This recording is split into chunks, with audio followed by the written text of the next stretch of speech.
Well, welcome everyone to this, at least in Boise, a snowy Thursday afternoon for our annual Idaho Environmental Forum press panel that we've done normally with our legislative forecast for many years. I'm Andy Brunel. I'm a board member with the Idaho Environmental Forum and here to introduce today's panel. Today we will be joined by Gemma Gaudet with the Boise State Public Radio, who will moderate a panel with Clark Corbin from Idaho Capital Sun, Nicole Blanchard with the Idaho Statesman, and Eric Barker with the Lewiston Tribune. I would like to start today's discussion and program with Idaho Environmental Forum. Our mission is to be as a nonprofit, nonpartisan educational association where our sole mission is to promote serious, cordial, and productive discourse on a broad range of environmental policies and issues affecting Idaho. So before we get started, we always want to thank our sponsors that make these kind of programs possible. And we have a number of sponsors for year 2022, sustaining partners, supporters, fellows, and colleagues. And we thank all of these individuals, companies, associations, trade groups, NGOs for their support for Idaho Environmental Forum. This is our 25th year of a legislative forecast. We started back in 1997. It's our second year virtually, and we hope our last so that we can be in person in year 2023. Before we get started, and I turn it over to Gemma, we have outlined some discussions that the panelists will have, and then we will take some time for questions from the audience. What you need to do is put your question in the chat box, and then when we get to that point, Gemma will call me back and we'll go through those questions with the panel. So with that, Gemma, thank you for hosting today's panel and moderating. Oh, well, my pleasure. Thanks, Andy. Just very quickly, if all of you may not know who I am, my name is Gemma, as Andy mentioned, and I am the host of Idaho Matters on Boise State Public Radio News. It is a live daily program that airs from noon to 1 every weekday, and happy to be here and to moderate this. So how I'd like to start is let's take a look back at last year and the big issues environmentally that each of you covered. So Eric, you're with the Lewiston Tribune, are wondering, and a big part of what you focused on last year was salmon, but also Congressman Simpson's proposal. Can you first set the stage for what that was, if folks are not familiar with the proposal, and then just let's talk a little bit more in depth about it. Absolutely. So in February, I think Congressman Simpson stunned a lot of people, although it was clear he'd been working on this for a while, but he announced unveiled a concept to spend about $35.5 billion that would, just very briefly, would breach the Snake River dams, and that it would make just a ton of investments in affected industries and communities to try to make them whole. And of course, this was his whole purpose of doing this, is to recover threatened and endangered Snake River salmon and steelhead. It was, met with a lot of cheers from environmental groups and Native American tribes, most notably the Nez Perce up here. And it was, really skewered by many of his fellow Republicans, including Kathy McMorris Rogers in Eastern Washington. And it kind of got a cold shoulder. He was expecting to pick up some support from Democrats in Congress, senators and representatives. And that hasn't happened. And so that kind of kicked off the year, and I spent a ton of time reporting on that. And coming up this in 2022, we're expecting to hear more about salmon, and perhaps Simpson will be involved in that. So Eric, you mentioned that he didn't get a warm reception. And I remember actually having him on Idaho Matters in February when he made this announcement. Mm-hmm.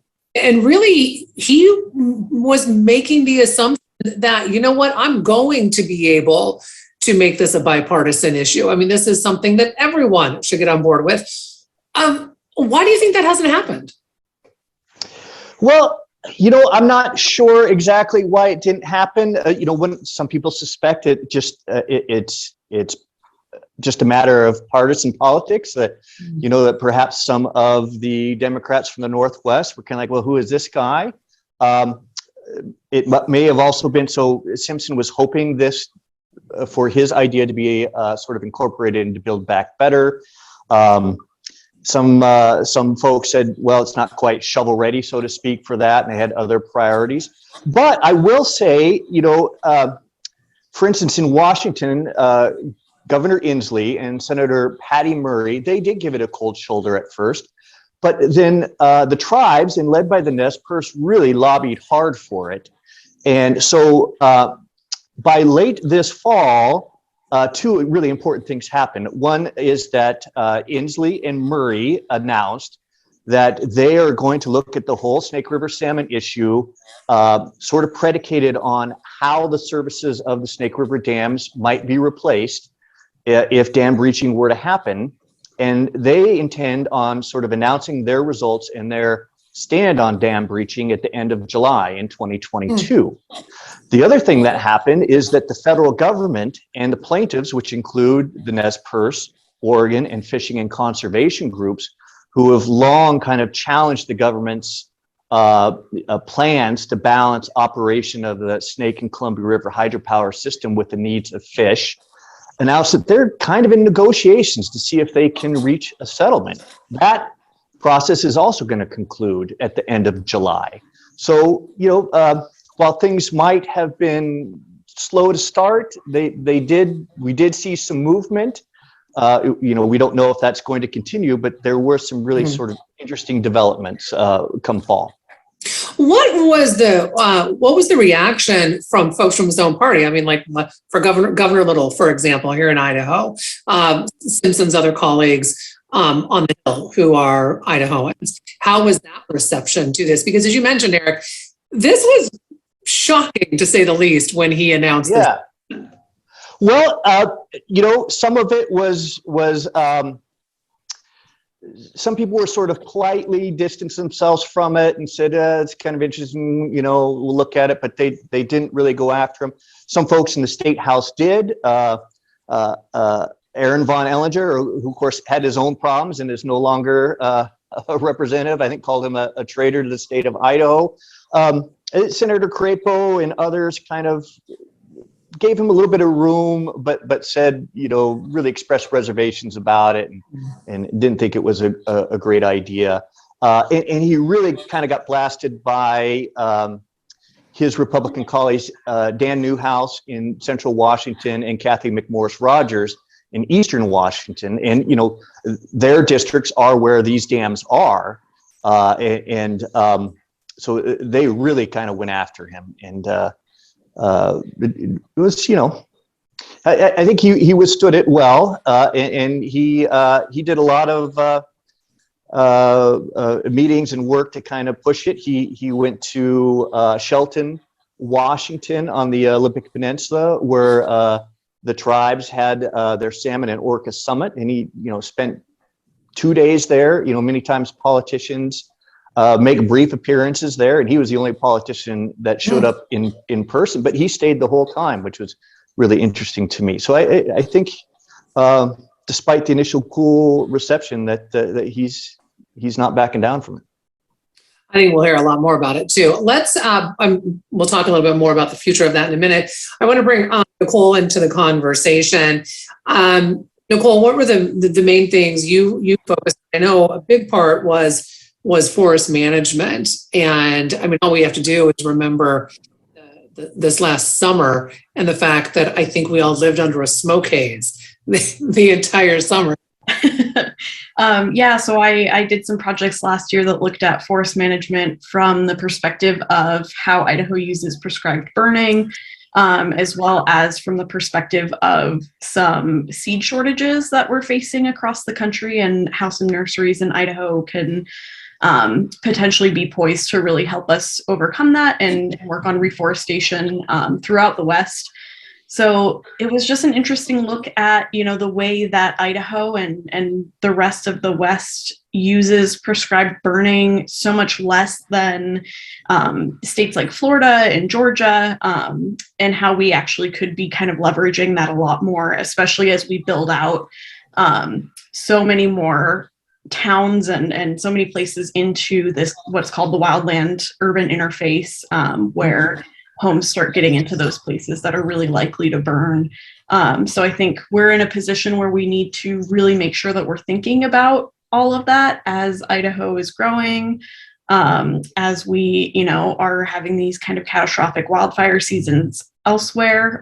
We've been pretty lucky the past couple of years to be able to avoid a lot of that. But like this past year on Idaho Department of Land's managed property, they saw a huge amount of burns on their land that kind of set records for them. So we definitely have a lot to be thinking about there, and we are poised really interestingly with the Lucky Peak Nursery, and we've got another Forest Service nursery up north that could potentially be helping get out some of those seedlings. So that's, the everything from sagebrush seedlings to trees that can be used to reforest and help diversify forest health and put us in a position where our forests will be more resilient and more resistant to some of those major burns. Can you talk a little bit more in depth about prescribed burns, but in the context of the pros and the cons? Because there is controversy around whether this is the right way to be managing our land. Absolutely. Well, and I think the West has a difficult history with that because of the Forest Service and the big burn that we went through in the early 1900s that really kind of put in this idea that we don't want anything to burn and we want to stop it as soon as possible. And I think that we've kind of gotten a little bit nervous about the idea that these things can get away with that or get away from us. And we're seeing that a little bit. There's always something I think to be concerned about. I know there's a prescribed burn that was set outside Austin in the last couple days that got out of control and burned a lot more than they intended for it to.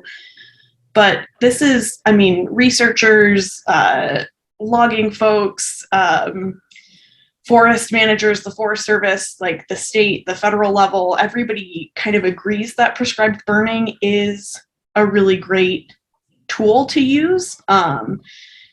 There are some potential risks as we learn more about, how smoke affects us. Like you mentioned, we've got all that uncontrolled smoke that's coming from all over the place. And we also have to consider when we're doing controlled burns, how that smoke is gonna factor into things. But yeah, I think there's a consensus that prescribed burning is a really useful thing. There's just not necessarily a consensus on the best ways to utilize it and, who should be in charge of it, how quickly people should be able to make those decisions, because sometimes it can take months or years to come up with a burn plan for an area. And by that time, you've got everything just about squared away, and then lightning starts a fire there and all of your plans literally go up in smoke. So I think it's going to take some time and some teamwork that Idaho seems to be working towards. A lot of those southern states that I mentioned have coalitions that bring together all of those different federal and private and state interests, and Idaho's in the process of forming one of those. So we might see a little bit more of a consensus on that here soon. You mentioned the urban interface, and I think this is something that, other major cities have dealt with this in the West in the past, and in particular in California, when we've seen, the building being done into, the rangeland. We're dealing with that now here. And I can't remember if it was 2015 or 2016, but it was June when there was that fire on Table Rock. Yep. It came down that hill. Luckily it only leveled one. But there's been even more building up in that area since then. it is frankly, I think, fair enough to say a matter of time until we see a fire similar to something maybe we saw in Boulder recently. What's the conversation around that with state managers? On the state level, there's not a lot of conversation that I'm aware of. I did look at regulations here in the Treasure Valley. I'm based in Boise, and obviously we're seeing some of the biggest housing booms. And the city has partners. There are folks with the city, with Boise Fire, with NIFC that are working to try and implement some standards with developers to make sure that they're using fire resistant materials to work with homeowners so that they maintain some of those kind of defensible spaces and whatnot. But there's not really a state standard the way that we see in some other states that really line out, this is definitely a really dangerous place to build and there should be, regulations around it or some kind of definition of what a wildland urban interface looks like. It's something that the Treasure Valley has only recently started focusing on in maybe the last 25 years. So I think it'll be really interesting to see how we continue to deal with that, especially as our more rural areas continue to grow.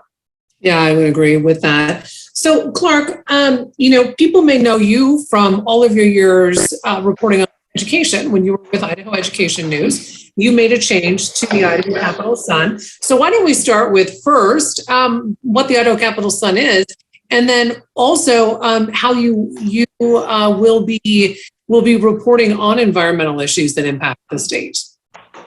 Yeah, thanks so much, Gemma and Andy and everybody who's joining us today. Yeah, my name's Clark Corbin. I've covered the Idaho legislature and state government and politics every year since 2011. But for the previous 9 years, I was really focused on education policy and K-12 education. I worked at Idaho Education News. And then last spring in April, I was part of the team that formed the Idaho Capital Sun, which is a brand new nonprofit news organization that's affiliated with a national organization of nonprofits called States Newsroom. They have different state level news sources in I think 26 different states right now, including Nevada and Colorado and Oregon. And so we're part of that network. But yeah, it's the Idaho Capital Sun. It's a free nonprofit news source. It's www.idahocapitalsun.com. And there's just four of us. It's a small team. Christina Lords, the former editor of the Idaho Statesman, started it. And a lot of you guys know Audrey Dutton. She covers healthcare for us. Also work with Kelsey Mosley Morris and then me. So we're just a real small team.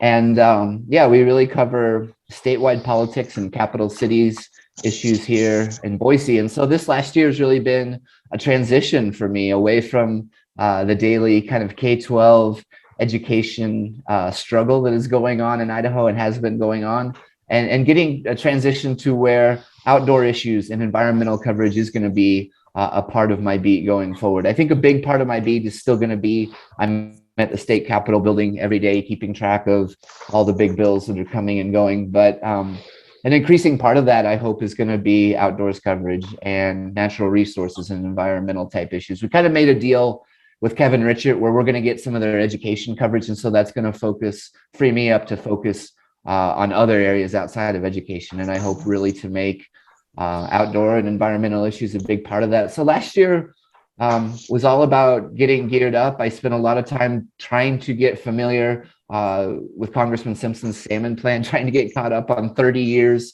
of history and debate and negotiations there, trying to meet some of the different groups that are affected by these proposals, representatives of the Native American tribes, groundwater users, conservation groups, utilities, trying to kind of connect with different players and different people that are affected.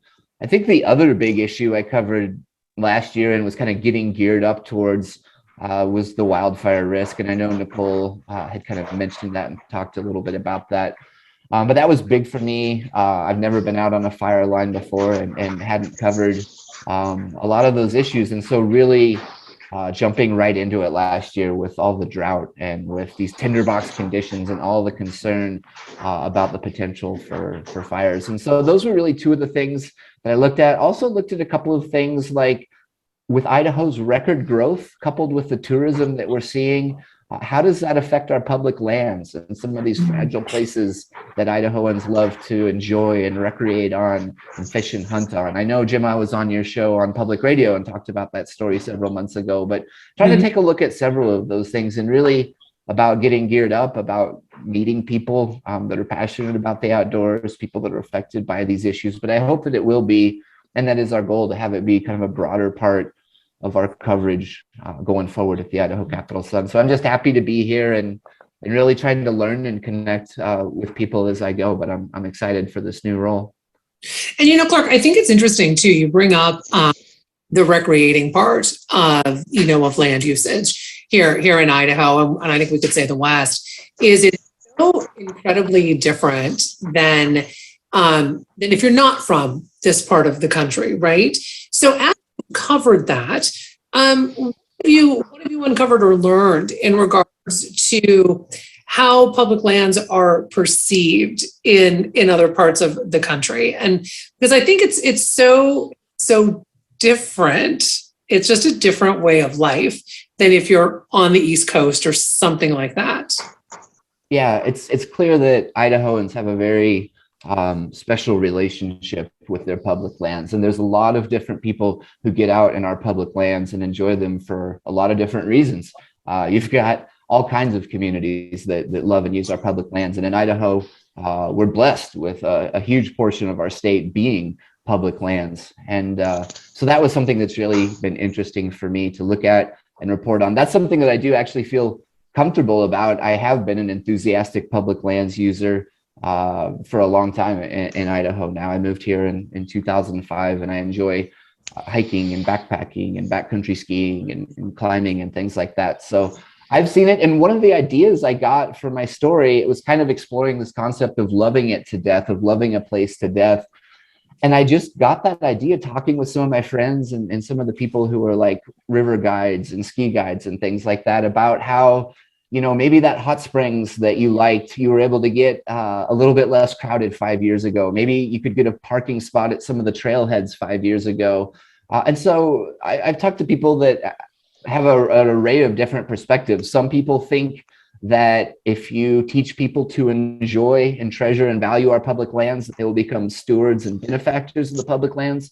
A lot of people are completely alarmed by the increase in people outdoors and the things that we're seeing, such as trash and campground closures and these human impacts on these places. And so it's been interesting for me to explore as someone who loves our public lands and loves getting outdoors in the mountains and things like that. But yeah, I found all different kinds of perspectives, but people are generally speaking concerned about this unprecedented growth. We talk all the time about Idaho being the second fastest growing state in the country over the last 10 years, according to the 2020 census. We talk about, especially with the pandemic, all the people moving outside for their recreation. And so a lot of people are thinking about what are the consequences that are going to come with that, whether or not this is sustainable. And the people I've met are all over the place, from like super freaked out to the impact that we're going to see, to hopeful that if people learn to love these places, that they'll,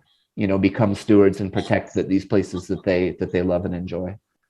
Hey, Clark, I'd be interested to know two things. When we saw a tremendous boom during the pandemic, whether you got a sense from land managers if they expect us to kind of have a plateau there and that use to continue or drop back off.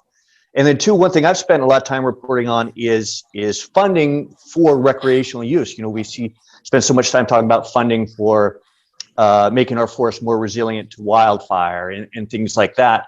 And in a lot of places, trail maintenance, things like trail maintenance and campground upkeep has kind of fallen off. Did you get a sense from recreational managers about what they expect in the future as far as funding and use? Eric, that's a great question. I'm not as clear on the funding picture. There's a couple of things in the governor's State of the State address from Idaho that I can talk about that I saw proposed in terms of using some of the federal stimulus money that we have at our disposal. But some of the folks that I talked with groups like the Ridges to Rivers trail system here in Boise, folks with the Boise National Forest, a lot of those folks see the growth continuing to happen. The growth has not slowed down in terms of people moving to Idaho.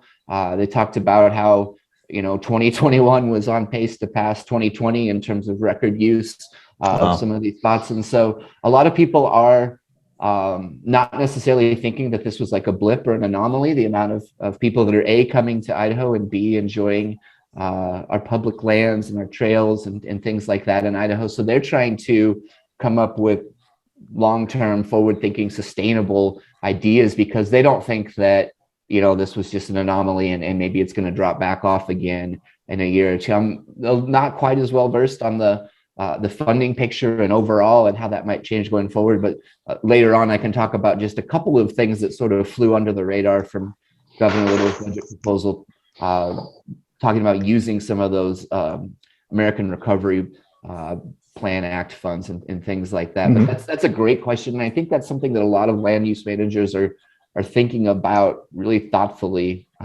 right now, and wondering what those impacts will be and what things will be like going forward. And I will say this, Eric, that if you look at the city of Boise and Parks and Recreation Department, and Clark, feel free to if I'm missing anything on this, but Clark mentioned the Ridge to Rivers system.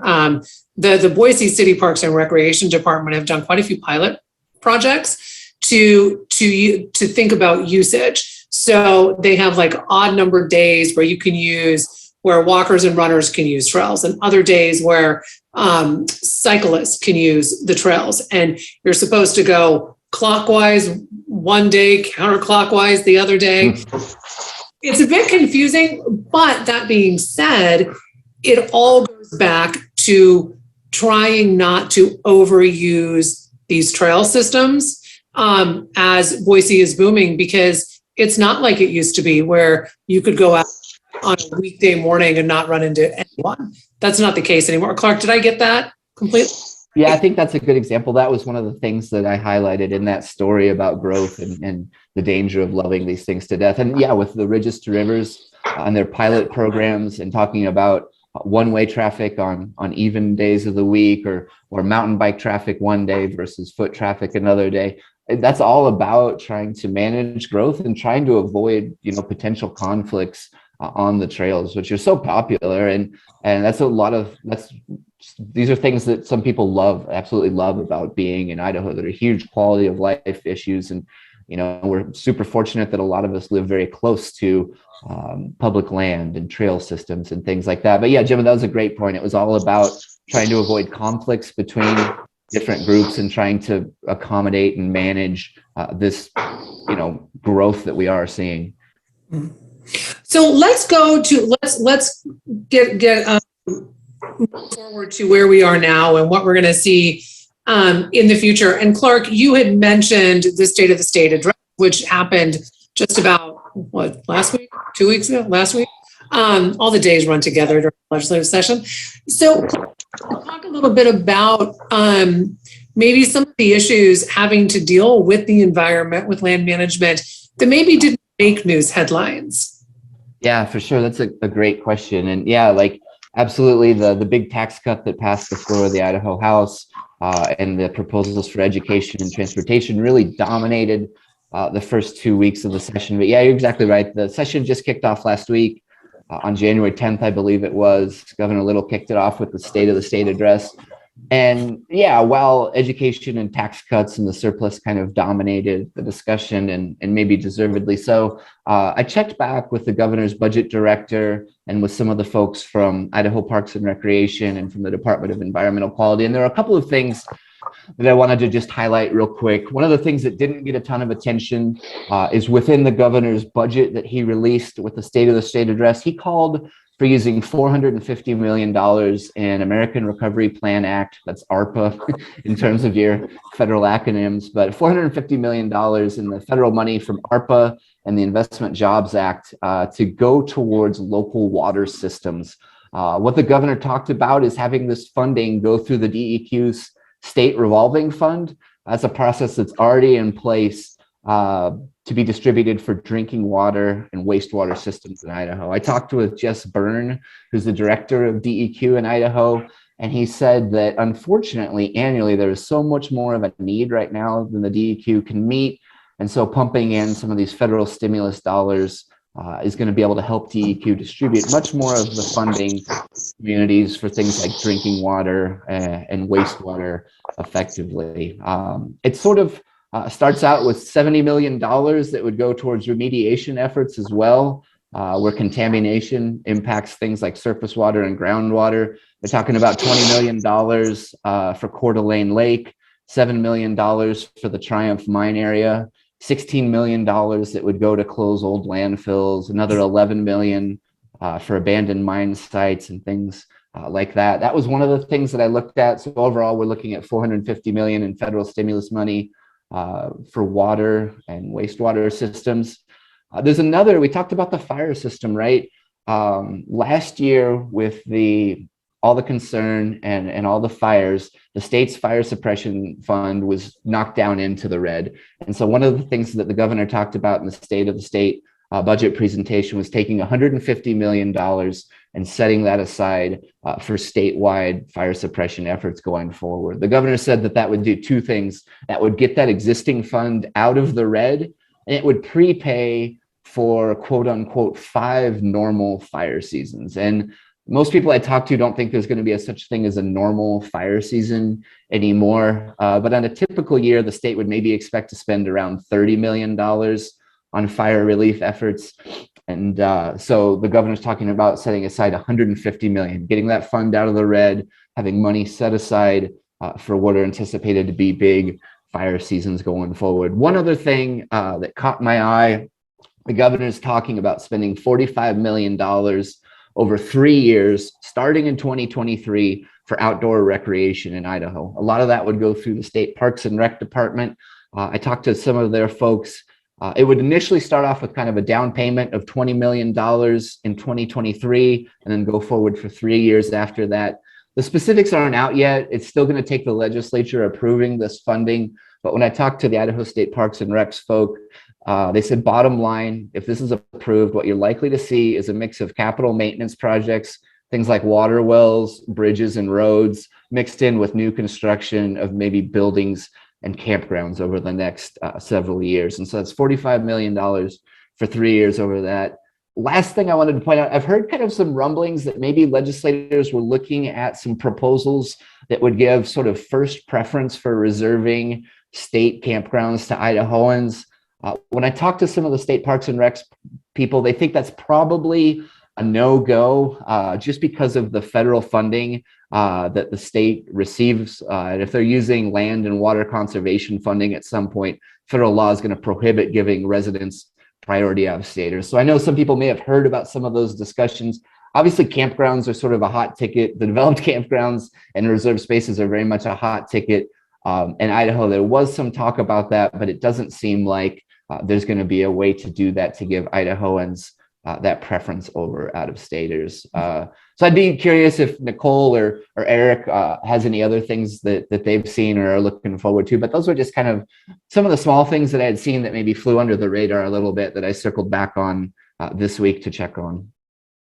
So Nicole, what are you looking at in particular this session, this year 2022? What do you think will be some of the hot topics? Sure. I mean, so Clark mentioned the normal fire years and how those probably don't exist anymore. I think we're all kind of keeping an eye on the drought. Like we mentioned when we started off, like it's snowing in Boise right now. I think there's been some snow throughout the rest of the state today, and we're in good shape. We're in better shape. But this last year we were in good shape with snowpack through the winter too, and we had a really dry spring, and that put us in a really, really bad place for the summer, especially with all of those really high temperatures. So I think everybody's just going to kind of be holding their breath and waiting to see what happens with drought conditions, and there's really no way to predict how that kind of stuff is going to shake out. So it'll be interesting to see for sure. And, Nicole, when we look back on last summer, I mean, those, unprecedented high temperatures, just lasting for so long. And then on top of it, you had so much smoke from wildfires everywhere. So have our, leaders, what did they learn from that, I guess, as we move into this next summer? But as you mentioned, you can't predict what you kind of used to be able to 20 years ago. That's hard because, I mean, especially here in the Treasure Valley, I know that we get a lot of smoke that funnels down from the northern part of the state. The entire state tends to get stuff from the entire West Coast. So even when we're having, what's considered a milder wildfire season like we have had for the past couple of years, where we're burning under, 10 or 20-year averages in terms of acreage, we're still getting all of that smoke that's coming from other places. So there's not a lot that we can do to really deal with just Idaho, because all of those air sheds are kind of, part of the same group. And if one state is having a bad year, it affects all of us, whether that's from air quality to, the resources that we're having to send out to other states to help them deal with bigger burns that they might be having. And then in terms to kind of tie that back to what Clark was talking about with recreation, we're going to see some impacts on recreation or tourism, I think, if we have this really inhospitable climate. Like, it's not safe to go out and to be recreating, to be hiking or biking or doing something strenuous when the air quality is hazardous. And I know Eli Frankovich over at the Spokesman Review did a great story on that last year about how folks were kind of coping, either trying to go out early in the morning or later in the evening to get stuff done outside. But we're seeing people kind of pushing trips, so tourism, to shoulder seasons where, spring and fall, which maybe we're a little bit more predictable or a little calmer for some of those campground reservations or other trips. We could start seeing those get a little bit more crowded too, as people are trying to avoid that intense heat and the smoke. Yeah, absolutely. So, Eric, I mean, we started the conversation talking quite a bit about salmon and Mike Simpson's proposal. Moving forward into 2022, I am assuming that will, because you mentioned this coming July, that will be something you'll be focusing on. Anything else, also in terms of salmon, where do you see this headed? Well, like we talked about before, we'll get a big clue as to what Washington Governor Inslee and Senator Patty Murray decide, and how these negotiations go between the federal government and their longtime plaintiffs in the lawsuit. One thing I'm keeping an eye on is, we've just had a series of about 5 years or so of really bad fish runs, the result of poor ocean conditions. Now we're hearing that 2021 was the second best year for ocean conditions. I think the last 28 or 24 year data set. So great news. Some of these wild populations are in real trouble, and there's real concern about them. So improved ocean conditions will potentially help greatly. So I'll definitely be keeping an eye on that. As always, we'll keep an eye on the climate. As climate change continues to happen, these fish get squeezed more and more, which is why some people think those dams need to be breached. And on the forest side too, I think the climate change and the big fires we've seen all across the West has really sort of led to a shift in how we think about forest management and fire reduction.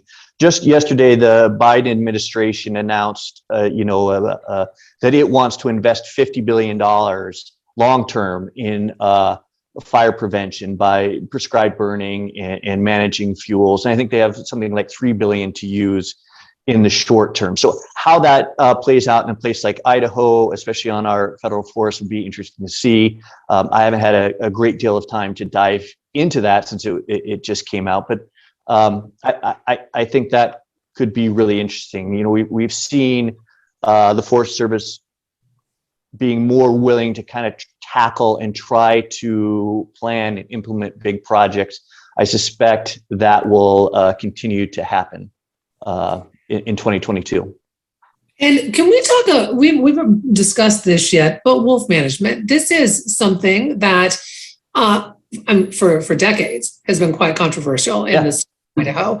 And so Eric, why don't we start with you, but if anyone else wants to chime in on this, I mean, we can go all the way back to 1995 with the gray wolves being released up near Chalice, Eric.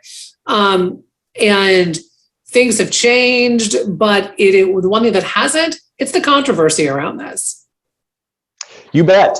So, you know, a big development last year during the legislative session was the passage of bills that really kind of stepped on the toes of the Idaho Fish and Game Commission. The legislators pretty dramatically liberalized some wolf hunting rules. They did away with daily and seasonal bag limits. They made trapping open year round on private lands, and a number of other steps. We don't really know yet the outcome of that. We're expected to hear, in fact, next week at the Idaho Fish and Game Commission meeting, get an idea of what the state's estimated wolf population is and whether those measures, reduced it. When this legislation was being debated, the authors of it said they wanted to reduce Idaho's wolf population, estimated around 1,500 animals, down 90% to 150, which would be really dramatic. I think, the folks at Fish and Game don't think that that's probably going to happen, but maybe we'll get a clue about just how effective those measures were. I'm told wolf harvest, through this week has been pretty much on average, maybe a tick above. But we know wolves will continue to be controversial. And Clark or Nicole, did you have anything to add with that? No, I thought he did a good job summarizing. The only thing I was going to do is say, can't believe we got 45 minutes into a discussion about environmental and outdoor issues in Idaho without mentioning wolves. So I'm glad that it came up. But I thought he did a good job summarizing the bill from last year and certainly some of the talking points from the debate and some of the concern that was expressed. Well, I want to thank the three of you. I'm going to bring Andy back in because we've got just about 14 minutes left until we hit our 5 o'clock. The 5 o'clock hour, because Andy, I know we wanted to open it up if people who are listening had some questions. Thanks, Gemma, and thanks, panelists. We do have a couple of questions that have come in, so I'll toss them out to the group here and get your take on a couple of topics. One of our viewers is curious about your take on whether there's a broader connection between some of these issues that we see affecting Idaho environmental issues in Idaho, and sort of the ongoing criticism and the ongoing battle over science standards, dealing with the public school science standards, maybe in the legislative forums or something that somebody's seen a connection there. The debate over science standards is something that I covered for, I think, the last 7 years. In Idaho, it's an ongoing issue, and it's going to come up again this session. I think it's a really interesting question, and I hadn't quite thought about it in those terms. But yeah, I mean, one of the things that I covered, year after year after year over the last, say, 7 years was the battle for the Idaho House Education Committee to try and tweak and control these academic standards, and even being prepared to throw them out entirely altogether. That debate's going to come up again this year during the legislative session. That's a really interesting way to think about it, and I'm just trying to wrap my arms around it. But I think that there may be a connection there between the distrust of science, and we're not just seeing it with the science standards, and we're not just seeing it with the environment, but that's certainly been a big discussion in the legislature, I think, the last 7 years, and it's ongoing. Yeah. Gemma or Eric or Nicole, any thoughts about that?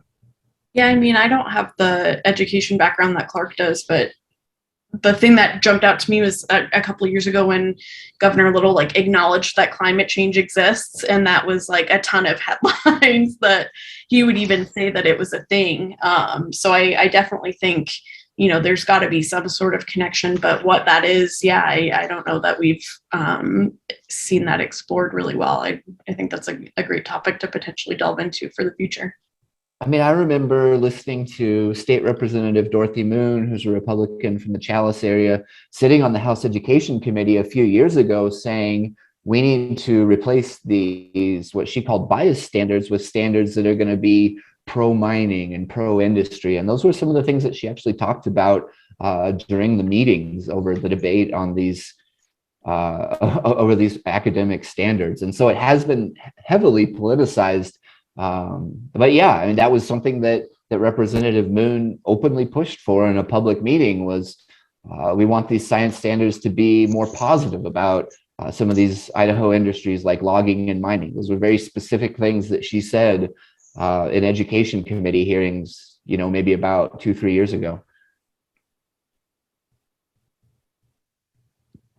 No, it's a good recall, Clark. So let me ask a question to the four of you from, it's more of maybe not so much the issues, but the methods. And you've got an audience here this afternoon, 40 or so people. A lot of them work in environmental professions, certainly well-informed, interested people. And we read what your product, we hear you when you're on radio. And a question that many of us have is, how do you do your story work? What kind of sources are you looking for? And what ways would somebody, maybe a viewer today, what's a good way for them to approach you if they think, hey, there's a story here, I think somebody needs to pay some attention to it? Yeah, I can start, and then I know Eric and Nicole want to jump in. I would love to hear from the people on this forum today, and I'll type my email address in the chat, and hopefully everyone can see that. A lot of it is, you know, we're a 4-person operation at the Idaho Capital Sun. We're not out to cover every single story out of the state capitol or on the healthcare scene. And so we try to do a little bit more thoughtful coverage rather than a million things a day. A lot of it is things that we come up with our own story ideas, or maybe we'll just be looking at agendas. And like, I knew that the tax cut bill was going to be up for a vote in the House today. And so that's a story I published just right before I jumped on today. But I'll post my email address in the chat. I would love to connect with some of the folks on this forum today because I know they have years of experience and are very well informed about these issues. And I'd love to hear more about some ideas that I should be looking at and considering for stories. I think it's a great opportunity, and I think reporters are only as effective and as good as the sources and the primary information that they have at their disposal. And so I think that I would certainly welcome an opportunity to connect with people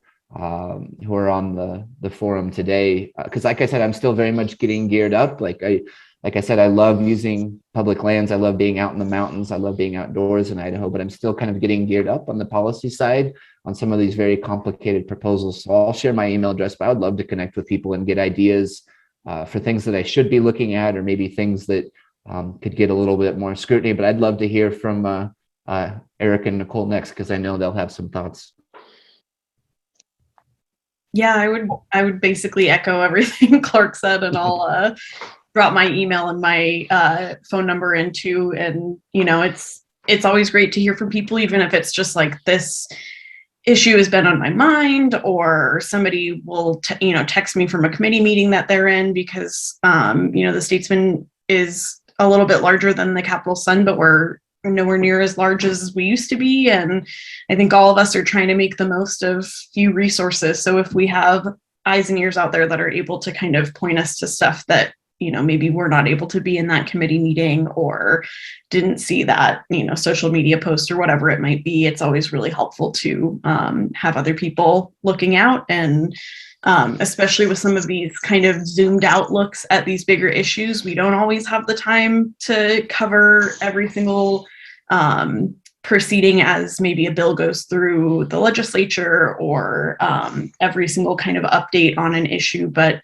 if we can kind of get a bigger picture of things that we should be paying attention to, then it's a lot easier to kind of get our arms around those things and talk about things in a meaningful way, I think. So I'll drop my contact information in as well. Thanks. Eric? Yeah, I would say the same thing. I mean, reach out to me via email. Twitter is a great way. Give me a call. A lot of times, reporters, it's not so much difficult choosing what to write about, but what not to write about at times. We just get flooded with issues, and there's a ton of stuff to cover. And welcome feedback, welcome ideas, and always looking for new ways to tell stories. That's a big thing for me, and I think all reporters, if we can not only cover something from a governmental procedure and agency and committee hearing kind of side of things, but also how these issues affect real people, how they are implemented on the ground, and if people have ideas about how to tell those types of stories, I'm more than interested. Okay. Gemma, did you have a comment? Well, I was going to say it's a bit different for us since we're in a different medium. But I would say that with Idaho Matters, we can take one topic and we can talk about it pretty in depth, whether we take 30 minutes of the show, whether we take an hour of the show, and but with that being said, we need quite a few voices when we do that. So of course, you want experts in the field to be able to talk about it. But I think, as Eric mentioned too, it's always really nice to have that regular person who can talk to you about how this impacts them. So for us, we're lucky enough in the broadcast medium to be able to go much more in depth on issues than I think most broadcast mediums are. So for us, it's a matter of, yes, send us ideas and information. And with that, who are those voices within that particular issue that can go deep with us in that discussion. Okay, thanks. Any of you watching local government, local land use issues? Anything you got your eye on of things that are coming up there? Because that certainly affects Idaho's built environment, and with the population growth, it's a important issue. Any comments on that topic? I know there are some open space issues around Boise. There's some open space designations that are now potentially up for development. A lot of that kind of like city related stuff, I defer to my colleague, but it's definitely something that the Statesman has been keeping an eye on. And I think open space is always going to be a big concern for those of us here in Boise, especially as we kind of see more of the crunch on those trails like we were talking about earlier.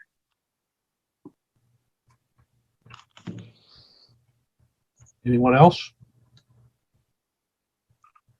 All right, so we're almost at the top of the hour. On behalf of the Idaho Environmental Forum and our audience today, I want to thank the four of you, Gemma, Clark, Eric, and Nicole, for participation. It was a very nice discussion. We will have this posted on YouTube at some point, along with the other videos that we've posted earlier in the week, the comments from Governor Little, interview with Speaker Bedke, and our Idaho Environmental Forum Hot Topic board contribution that we made yesterday. And to you in the audience, we want to thank you for your participation this afternoon. And if you have an idea for an upcoming forum or for one of our shorter video segments, certainly reach out to our board members. You can find us at idahoenvironmentalforum.org. And with that, we will stand adjourned. Thank you. Thanks, everybody. Thank you.